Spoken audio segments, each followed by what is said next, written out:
I had a friend ask me about the fact that I crunch a lot of Audible books every month. He said, technically you're not really reading them, Chris, because you're driving down the road, so your attention is not on the Audible book, it's on driving. Well, it was a great reference because I want to also use that same kind of talking about driving. I want to use that as my analogy. The very first time you drove, you were very nervous and very scared. You were paying attention to everything that you did. And the reason why is because your subconscious mind had no idea or no experience on how to drive, right? So everything had to be done from your frontal cortex. Your total consciousness had to be there because in order for you to be able to concentrate on driving and successfully maneuver down the road, your consciousness had to be 100% aware. What happened is over a period of time, as you drove more and more and you got the experience down, soon, next thing you know, oh my gosh, you're texting over here, you're looking here, you listen to the radio, you're driving down the road, and you got your one hand. So what it is the fact that your subconscious mind is 10 times more powerful than your frontal cortex. When your subconscious mind gains the experience of how to do something, it can do it very easily because it is the power of your brain. Just like that's what makes you digest, it's what keeps your heart pumping, makes you breathe, makes the trillions of cells in your body replace themselves. It actually controls the entire quote-unquote community, which is your body. The same thing applies when you listen to Audible books. He is right. When I first started listening to Audible books and I was driving down the road, I'd have to re-listen to the books as many as 8 or 10 times because I would forget large swaths of the book. Not just because of the fact that I was driving down the road, but because my mind has a tendency to wander, which is another part we'll get into. But one thing that people need to understand is that as your mind, and I'm talking about your subconscious mind, becomes more and more used to and gains the experience of you driving plus, taking in data, it becomes very simple and very easy.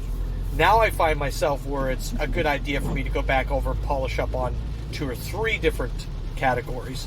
But for the most part, I remember a large portion of what the Audible book does, and it's because my subconscious mind now does the primary job of it. The other thing that I learned, and I had to have an experience with, is I suffered as a child with ADDS. And it doesn't mean that as I grew up that I lost ADDS. It means that I learned how to control my ADDS. And one of the things I like about Audible is Audible has a speed control. And the one thing that we know about people with ADDS is they usually lose attention span because the data information that's coming into them is too slow. Their brain is used to, okay, bang, bang, bang, bang, come on, give me the information. It wants it to download much faster. That's why you find out that a lot of people that have ADDS talk very fast, because not only do they want to receive data, but since that's their normal characteristic, they spew data very quickly as well.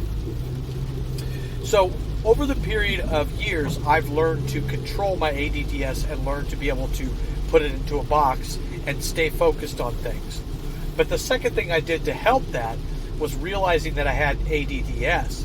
I would take, instead of using Audible at 100%, I would increase it to 110, 115, and sometimes 125, depending on the speed of the person that was reading the book. By doing that, it also helped my mind stay engaged because I brought the book's speed up to my brain's speed. So, for those of you that spend some time on the road or you have extra time and you've thought about Audible, I want you to understand that Audible is a great way to learn and crunch data. And the first few times that you try to use Audible, I would say probably the first 15 or 20 times that you try to use Audible, you're going to notice that your mind shifts away. You're going to notice because you're paying attention to other things that you're distracted from it. That is a natural progression when you first start. Okay, you'll find out that as time goes on, those things will enhance and get better and better. But I'm here to tell you that if you want to learn Audible and you want to use Audible in your daily life to learn, it is still one of the greatest things, along with YouTube. I do the same thing with YouTube. It's one of the greatest things that you'll find in your life, where if you want to continue to learn, that is a huge avenue to continue to learn.